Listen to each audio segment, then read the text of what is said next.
बतावीशु। ही रुपये नोट आहे। ही पाय भारतची चलनी नोट आहे। ही ₹1 नोट आहे। इनमें वाघचं चित्र आहे। ही पलची नोट आहे। इनमें ट्रॅक्टरचं चित्र आहे। ही डोची नोट आहे। इनमें सूर्य मंदिर जो चक्रो आहे। ही डोजी नोट आहे। इनमें वाघ हाथी ने घोड़े चित्र आहे। ही डोजी नोट आहे। इनमें श्रीनगर में शालीमार गार्डन जो चित्र आहे। ये डोरी नोट आहे। इनमें हरण हाथी ने मोर आहे। ही बीजी नोट आहे। हे सूर्य प्रदीप जो चक्र आहे।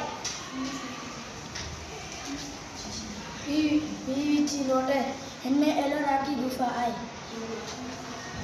ये पंजाबी नोट है। इनमें एनपीओ मस्जिद है।